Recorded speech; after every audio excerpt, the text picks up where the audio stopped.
That's a good fungal. That's such a good fungal, but can you chain it? In the bottom left, in the red for Dragon Kites Gaming, it's a rematch of the Atlanta Finals. It's Dark. And in the upper right for Team Liquid in the blue, the Atlanta champion, arguably the best Terran player in the world right now, it's Clem. And now we can properly get into it. We can talk about this series because there's some issues getting started. But when we talk about this series, it's important to point out that while this is our Atlanta Finals rematch, which Clem, yes, Dark took 2 games, but Clem stopped. Atlanta was the story of Clem. He took down Cyril in that incredible series, and then Dark almost felt like an afterthought. The story had already been told by that point. But this is a matchup where they play each other quite a bit. And while Aligulac says, yeah, this is a 70-40, I don't know that it is actually quite that one-sided. 16 for 25. They play each other quite often. It's often in America's finals if Clem and Dark decide to go and play. As there we go. That's talking about the issue earlier. Apparently this game was recovered from replay. But anyway, that's where we are, right? This is a series that has happened quite often before, but not often for the level of for the incentive that this series that we had in the Atlanta series. Because if you win this game, you win this series, if you're Clem, you're Dark, you move on to the playoffs. You don't get top seed. That's Maru and Hero. They're the ones that 3-0. They dropped a single map in their qualifier in their Swiss staged run. You'd qualify in at 3-1. So you wouldn't get one of the 2 and 3 players probably. If you would get a stronger one. But also, you're not having to fight. You don't have to play against, say, you don't have to play against Maru. You don't have to play against Hero. And that is a really nice thing. And as we get on to Alcyone, of course, Dark, he's going for actually went for a pretty quick third base, 19 supply third. Just getting it down before the Reapers can be too problematic, as the Reapers, I mean, we see here Clem's trying to find, oh, he loses the Reaper. All right, then. A little bit surprising. That's not something we ever really expect coming out of Clem. But anyways, the Reaper will go down, especially to Slowlings is really kind of odd. But we talk about this Dark taking his third base pretty quickly here, which does mean that any sort of if Clem decided to go for the early Reaper aggression that we've seen him do quite often with the 2 racks opener and things, well, the creep's already going to be there. The base is already down. You're not as worried about it. But Clem is just doing Clem things. And the other way you can look about this is, well, Clem, you know what he's going to do. He's going to go barracks, factory, get a third base, get a command, get an orbital, get that starport, move into Hellion Banshees, something to that effect. And, he goes from there. And it's a solid way to play. But you know what's going to happen. You know how the game goes. So you can play greedy behind that. You can get yourself up a roach horn and get like 10 roaches and go and play from that perspective. And then, well, the game's going to go on and you're going to build this setup that you need to build. And the game goes later. Although from what Clem has showed us, not only in this tournament, but in Atlanta as well, forcing Clem to take a game to 25 minutes is not a victory. I mean, maybe a little bit, but Clem is just... his late game is so solid at this point. There was a time when it was like Maru was the king of late game and Clem was the early game, the mid game king, this multitasking, microing, drop harassing all over the place. But if the game went particularly late, players like Cyril would beat him. That was pretty common.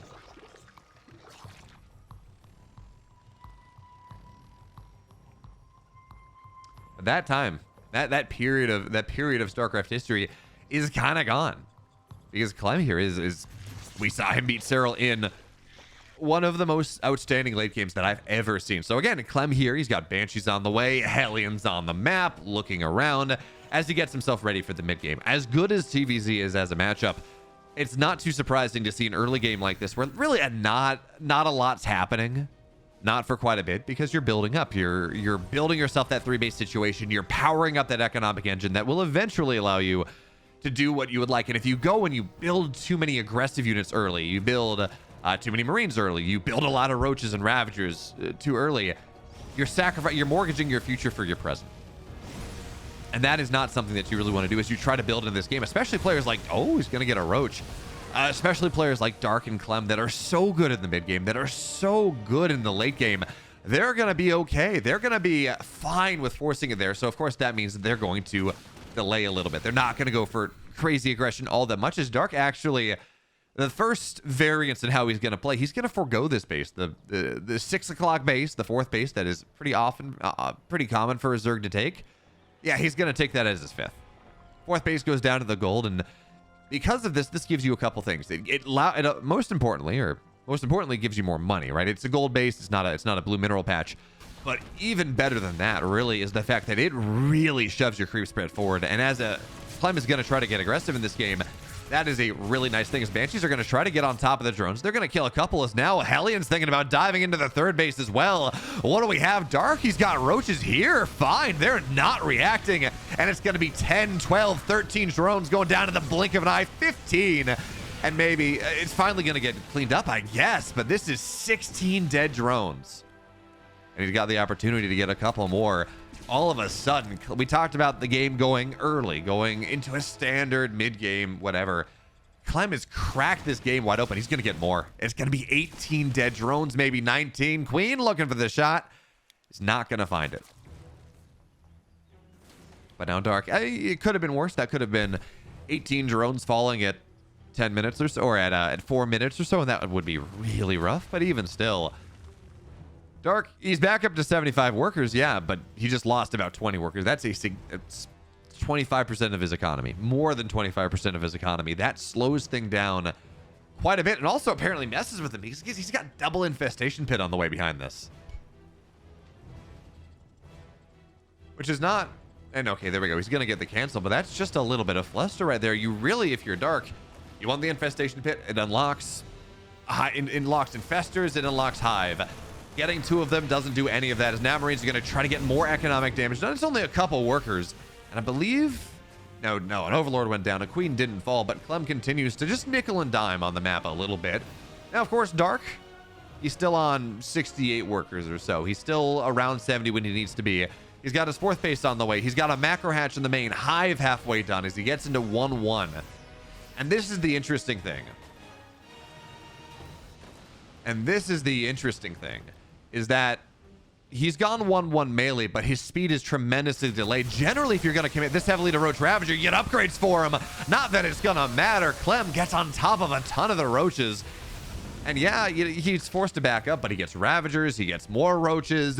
We've got the Banshee on the way.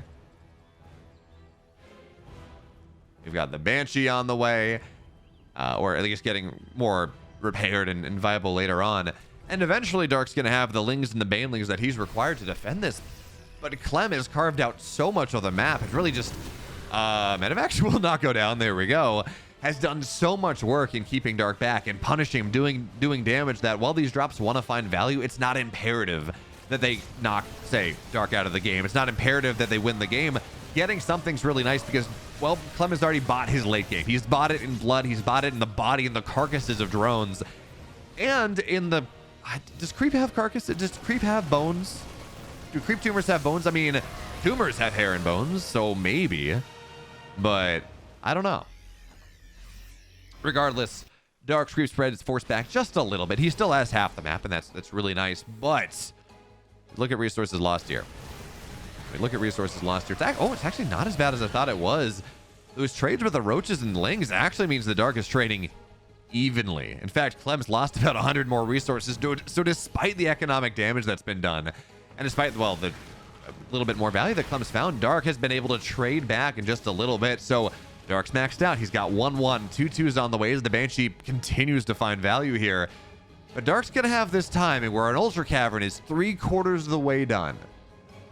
And when he gets Ultras out, when they get their upgrades at the same time, it's going to be really nice. But Clem taking the fight right now, kites away against so many Lings. Biles get a ton of the tanks. Even still, there is a ton of bio here on the front lines. And the upgrades for Dark, they're just not ready yet. Banelings weren't really in that fight. 2-2's not ready in that fight. So Clem is able to establish a bulkhead a little bit further forward. Viper's now running forward, looking for the blinding clouds, gets most of the tanks. Only one's able to fire, but it forms a wall, and the Banelings cannot connect here, not easily. So even as the tanks fall down, Clem tries to get on top of the roaches, and he gets some. But Dark is able to force Clem back once again.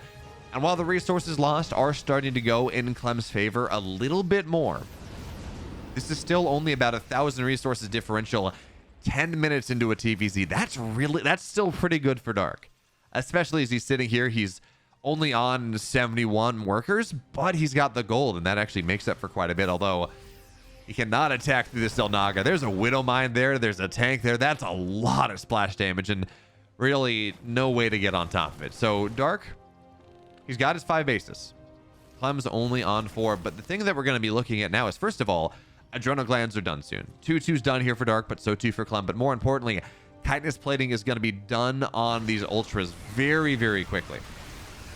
And as that happens, as again, these blinding clouds are fantastic. And Clem, even as he snipes the banelings down, takes damage from them. Dark takes the fight with his ultras before chitinous plating is done. They only have +2 armor. They don't have that additional 2. And as we can see, that happens. I mean, that is a lot of dead ultras going down.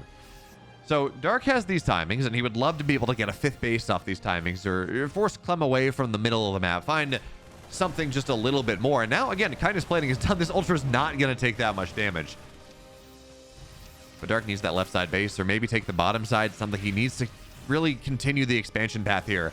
Clem, we've seen him do it in the late game. He's eventually going to start to close the map out. So if you're Dark, you want to take the maps early. That's a nice Widow Mine. How much damage did that get done? 13 kills and a couple banes. Oh, Dark doesn't know where it is. There, okay. He's got it detected. Say the bile's very heavily whipped.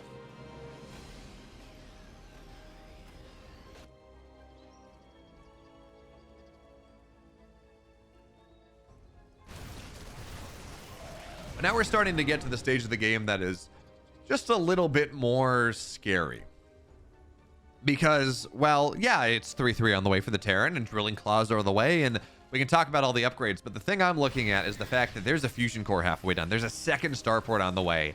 And one reason that Clem has gotten so much better, he has gotten so much better in the late game, is that he has understood that, well, liberators, especially ranged liberators, are so solid. Yeah, you only kill 1 Ling at a time, for example, and that's not incredible.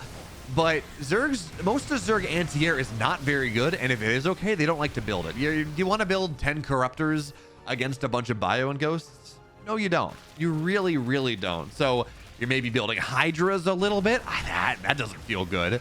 You're trying to deal with the snipes go down. It's going to be another dead ultra. You're building vipers. You're parasitic bombing sometimes. That takes a while. It doesn't kill things very quickly. So it forces the Zerg into a composition that they don't really want to make. And that is, in fact, of course, one of the reasons. I mean, the other one is they just do a lot of damage and they control a lot of space. But you also force Zerg into compositions that they're not particularly happy about.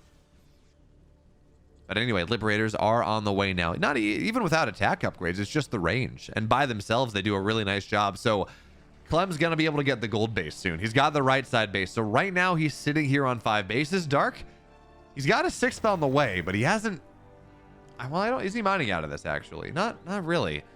So he's got the hatchery. He's not mining out of it. And the thing I look at whenever we're looking at a TvZ that seems destined to go to the ultra late game, as this one is, the thing you look at is you say, well, is the Zerg player aggressively mining? And Clem, we talked about reasons he's so good in this matchup, and part of it is the Liberators, and part of it is the ghost control, and part of it is the multitasking, but part of it is also is that Clem doesn't give a Zerg room to breathe.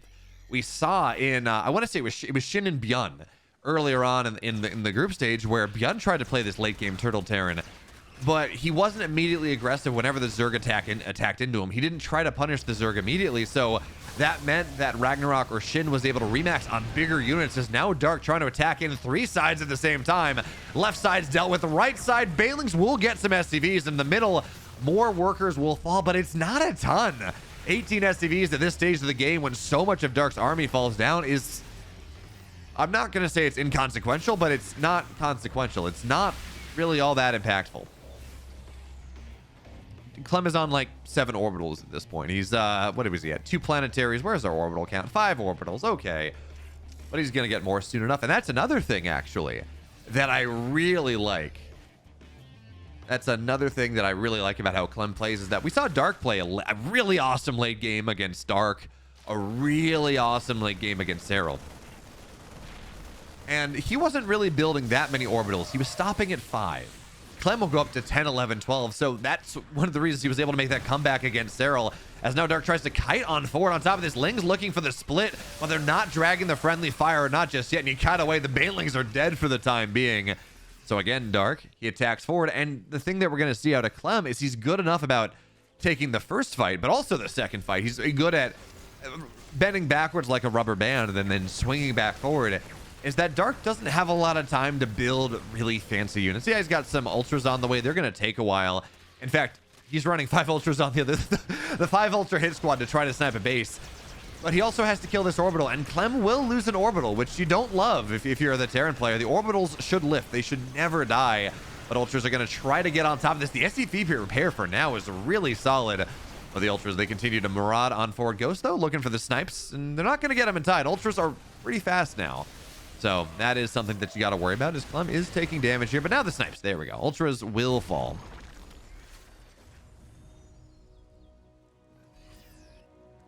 And the game goes on. Resources lost here. This is only about 6,000 resources in a 16-minute game. Dark has been playing this. I know I've been talking about, I love Clem's late game and the Liberator play and the mass orbital play that not every Terran does. Like, these are all important things. But Dark has been playing this tremendously well, finding value, sniping bases, getting a ton of SCVs, and not really overcommitting to them. 6,000 resources differential in a game that is going this long is not that big of a deal. It's incredibly manageable. As long as the Terran doesn't get every single base that you get and, well, forces you to sit back. And if it turns into a game, oh, no, it's going to be okay, okay. So the Liberator's not going to get the Infestor. That would have been a little bit annoying. And I wonder, we talked about the lack of really solid anti-air options. Again, you don't like to go and you getting Corruptors kind of sucks. Getting Hydras doesn't feel good. Maybe Mass Neural, turning the Liberators onto their friends, but I don't think so. I don't think that's really going to plead the place. So again, the run by is getting something, and Dark is not committing a ton to this. That's the big deal. He's committing some, absolutely, but not a ton, and that is fine. He's finding minimally positive or minimally negative trades. And now these Infestors. This is the big deal. We talked about what the late game is comprised of, and in part, a lot of it is, well, the Terran player building Liberators and sieging up positions and slowly removing the spots on the map that the Zerg can play on. For the Zerg, as those would have, oh no, the friendly fire on the Infestor knocks that down. That's not good. That doesn't feel good. But for the Zerg player, it is really about their spellcast. It's about this ability to go and get really good fungals and lock the Terran into place so the medevacs can't pick up and get ghosts away. So the ghosts die at the end of the day. That's the really big deal.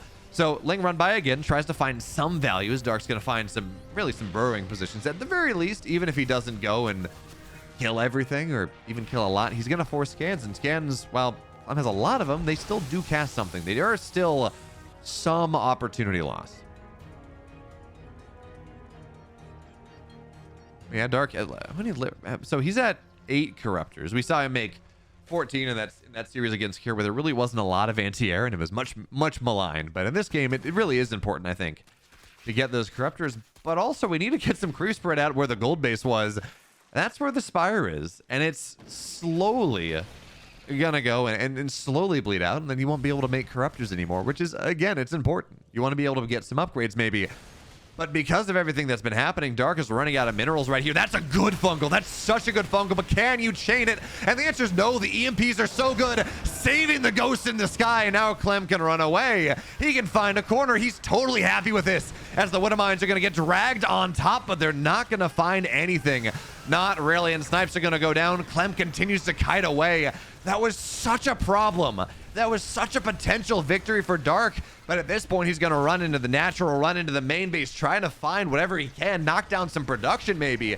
but this army is doomed to die at this point. There's nowhere to run, and the Planetary and the Liberators on the left side zoning this out as well. Dark thought he found a game-winning move, but instead it's a game-losing move. Dark is just gonna die here. And Clem takes game one. The bottom left in the red, it was a pretty even game until he threw his entire army away. It's Dark.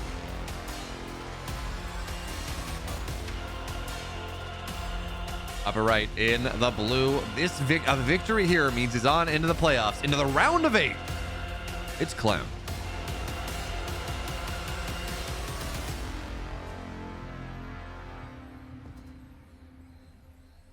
And of course, if you like this and you want more Starcraft content every single day of the week, Monday through Sunday, Cyril and Cure, Cyril, oh, that's happening later today. Cyril and Maru and Dark. Incredible games back to back to back to back. Make sure to hit the sub button on this channel, like the video. Let me know how you feel about how Clem's playing. Let me know your thoughts about the Liberator late game that we're starting to see more. Do you build more orbitals? Do you build less? How are you playing late game TvZ? I guess that's the important question. And also I stream on Twitch, so you should check that one out as well. As we're sitting here, it's game 2. We saw game 1, Clem, he dove in. He got about 20 drones very early into the game, but Dark was able to get some solid trades, was able to equalize the game a little bit. And even though Clem got all that damage done early, the game was brought out to be a little bit late, was dragged much further along.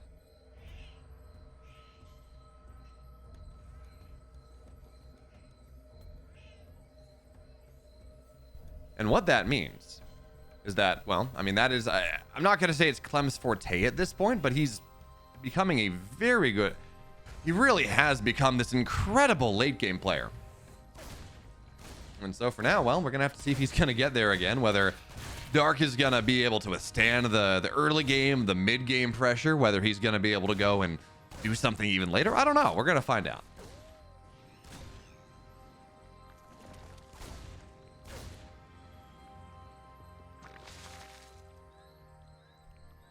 But for now, it's just a bit of Reaper aggression. And again, remember, Clem is this player that does the same thing over and over again. He's this player that absolutely, I mean, we see this right here. Barracks Factory into the third base. We're going to see a starport behind this. We're going to see Banshees go down. And, you know, there is a school of thought that says, if it ain't broke, don't fix it. If it ain't broke, why worry about it? And that's fair. Clem has won many ESL EUs. Clem has won a lot of games playing this exact same thing over and over again and saying, hey, you know what? I'm really good at this. Try and stop it.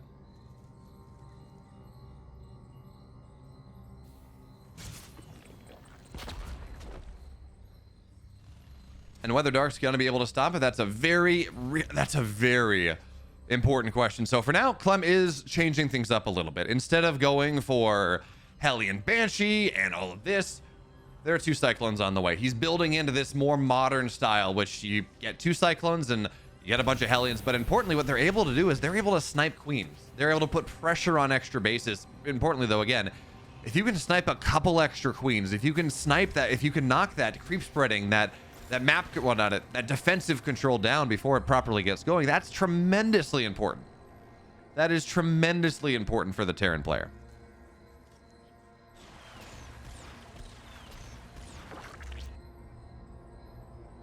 So for now, the Cyclones, and the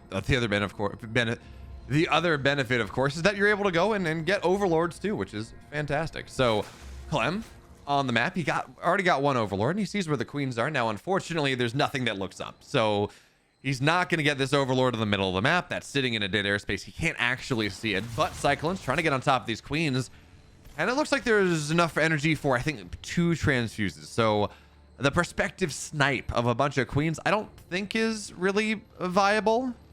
I don't think it's likely. So he's just going to play around a little bit. And certainly this army is powerful enough that a big Lynx around is not going to do a ton. But look at what Dark's doing here. He's cut a lot of drones. He's only on 44, building 16 more Lynx. Baneling nest on the way. And this is starting to look like a baneling bust. This is starting to look like Dark has no interest in taking the game, or game to the mid game, no interest in taking to the late game. 12 banelings are warping in, and Dark, well, he knows where Clem's army is. He knows where the Hellions and the Cyclones are. They're in the middle of the map. They're not prepared at all to defend against this, so the banelings continue to morph in. There's no wall for Dark to bust. So he's just going to run banelings into the mineral line. There's no stim.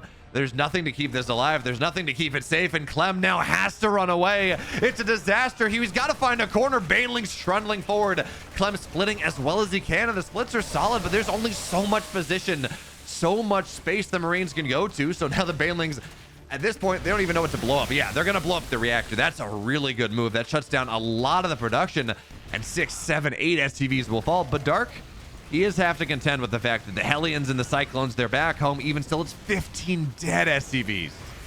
It's 15 dead SCVs, and the Cyclones are going to go down. Banelings looks for the shot. That's not going to kill it. Not quite enough, but still, there are Lings and Banes in the main base, and Clem is... I don't know if he's dead. I love to say, you know, maybe the tech's there. Maybe 3cc play. Pour one out for Teffel against MVP that one time, but that was much earlier into Starcraft. This is much later, and I have a lot of faith in Dark. He's probably the best player in the world at playing from behind. So the fact that he's got an advantage is a big deal. That's I don't think he's gonna loosen his grip on this one, but you never know. He's just a little bit slower on the upgrades. He doesn't have a 4th base on the way just yet. His layer is only just now about halfway done, so that layer is a little bit delayed, which means baneling speed is going to be somewhat delayed. That's all. Those are all things that we have to take into consideration as we look to plot at this point a comeback path for Clem. Dark's done a lot of damage. He hasn't killed Clem yet, but he's on the ground. The umpire is, or the referee is starting to try to count him out here. He's up, he's on his feet, but he's bloody. He's been knocked down once really hard. And it feels like just that one more punch is just going to be enough to knock him totally out. So maybe it's a couple banelings running into the 3rd base. 4 banelings there thinking about getting that run by. And if Clem's not paying attention, he's got 42 SCVs. Well, he's only got 6 in this base, so it might not be all that bad. But this supply depot is not in the best spot, but that was 4 banelings for 3 SCVs. So that's actually not all that bad. But as I was saying, that supply depot actually would have served as a pseudo wall if Clem had just tried to pull and run instead of splitting as he did. And now he's going to try to get on top of this 3rd base of Dark, where he's got stim. He doesn't have combat shields for another 10 seconds. Target fire on the Banes. How much does he get? How much is he going to be able to knock down? It's not enough. There are still plenty of banelings here. The Hellbats in the main base, or in the natural aren't gonna, or in the 3rd base, I guess, aren't gonna get a ton. The Ling run by gets more SCVs, and Clem he's desperately fighting. He doesn't want to give this thing up, but Dark at this point did damage, didn't really take a lot, killed off a lot of Clem's army, and now Dark's north of 60 workers. His economy is where he wants it to be. Resources lost is actually better for Dark at this point. And the run-bys continue. The mules will continue to fall down. Yeah, it's a little bit longer right now to kill off all the Marines and the SCVs because, well, they have +1 armor. They take a little bit less damage, but Dark's got his upgrades now. So even that silver lining is not really there anymore, and Dark's supply continues to get more technical. He's adding in Hydras, Hydra range, +2 melee. And we'd like to see the armor upgrade. The armor upgrade is not quite there yet. But maybe this drop from Clem. Nope, never mind. He was paying attention on the other side, so everything is dead. Now Medevac's thinking about trying to drop into the main base. If Clem... We're at the point right now where Clem needs more than one really good drop. Sniping a queen is fantastic. Getting a couple drones, awesome. Wonderful. He needs to probably evaporate 2 mineral lines. I think that's probably where we are at this point. And while Dark's economy is not insane, 65 SCV or 65 drones is nothing really to write home about, considering the damage that Clem has taken. That while the economy lead, the worker lead's not all that big, the economy lead is. And what that means now is that Dark's been able to put himself up 20 supply playing Hydraling Bane against a Terran player, which is just horrendous.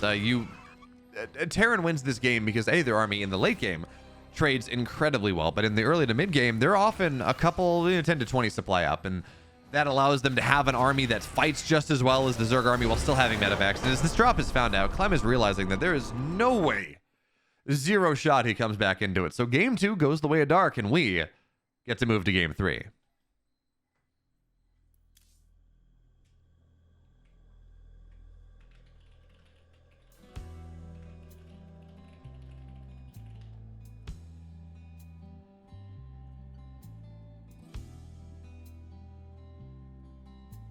Good grape. Also, shout out to Spearminta or BeoMulf. The fact that your Twitch account is Spearminta and not BeoMulf is disappointing. But she is fantastic. My partner is in the chat. She never watches these streams because she doesn't care about Starcraft. So, you know, malign her for not appreciating the best video game ever made. But also, she is here. All hail. That being said, we move into game 3.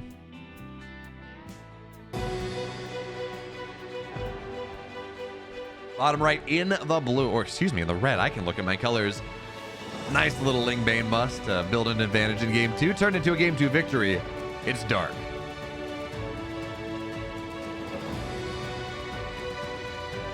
And in the upper left in the blue for Team Liquid, he's Clem. Clem. Although he's not rocking the Mlem account.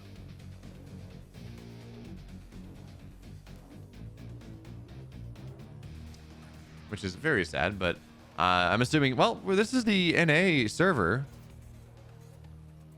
So, I guess this is just his tournament account or something, or he was told to turn it off. I don't know.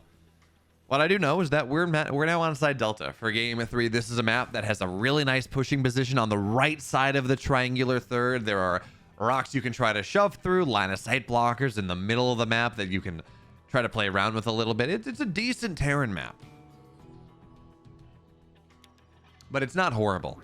So, or it's not horrible for Zerg, and certainly we've seen a lot of Zerg players win as well. And as we go down to this really does feel 50-50. Well, yeah, this does feel 50-50, but more importantly, I want to talk about a trend that I've noticed in Dark's play in this matchup, and that this is the second time in a row, or second series in a row, where we've seen Dark play a game and leave that game when he's got several thousand resources in the bank. And I'm not saying he was necessarily wrong to leave either game. He did it in game 1 against Clem. I want to say he did it in one of the Maru games as well. Maybe it was one of the Cure games. I forget. But he did it in another TvZ in the Masters Colosseum. And it really came down to the fact that he commits his entire army, and then while he's got a bank, he doesn't have the larva for it, which is a problem. And Dark has always been one of these players that will not inject as much. He'll put his queens at the front to try to be more defensive, and he'll build a macro hatch or two to kind of make up for it. But we've seen him recently. I don't know whether it's not enough hatcheries. I don't know if he's just not, because he would kind of inject. He would go forward and spread creep and then back up and send his queens back to inject. And it was a very cyclical queen process. I wonder if either he's not doing that as well, or he's not building as many hatcheries as he needs to. I'm not really sure. I need to go back and actually take a look at it. But running into these situations where Dark is leaving the game with, well, yeah, it's trending. It's not trending in his way. He's leaving games with significant resources in the bank still. And I don't know if that is tilt. I don't know if that is some mechanical mistake, but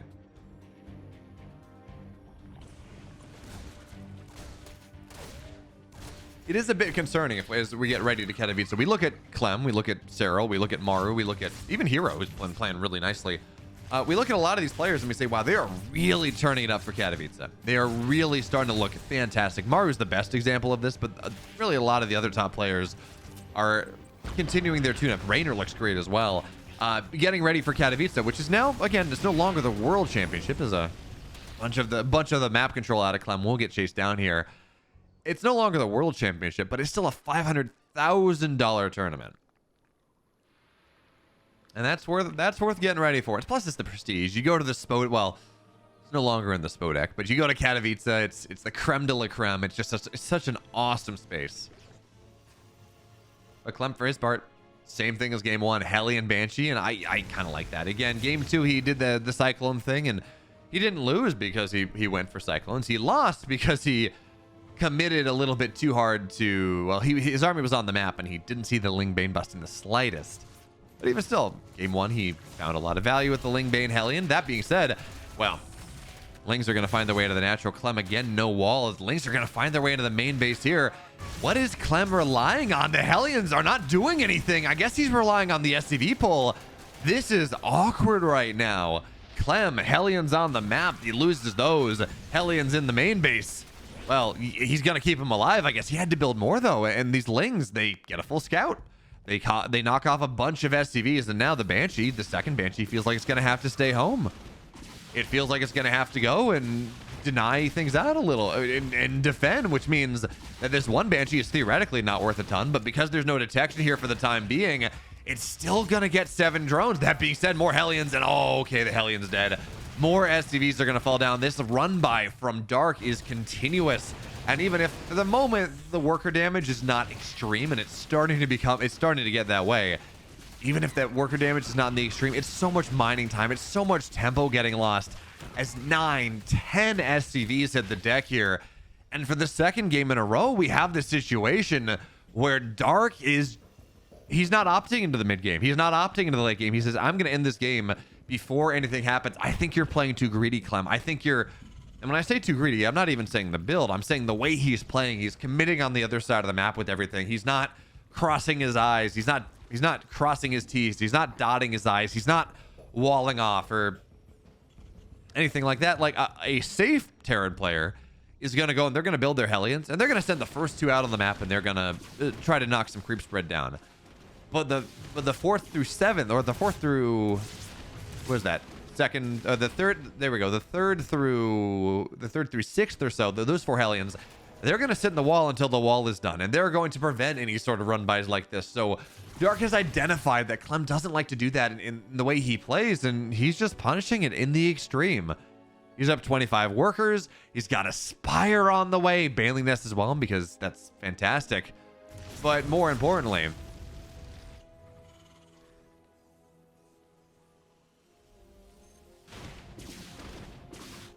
he's just got the economic lead.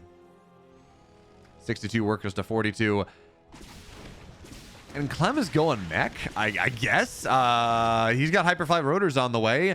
Hurricane Thrusters on the way, which is, again, fantastic because Cyclones don't have anything to thrust with. They don't have any... they don't have wheels. They don't have rockets that power them. They're tracked vehicles. It doesn't make much sense to me. But anyway, Hurricane Thrusters on the way. Speed Banshees on the way. None of these things... Mass Cyclones can be solid against mutas. But I worry that Dark's going to show up with a ton of mutas, and Clem's going to have 2 Cyclones.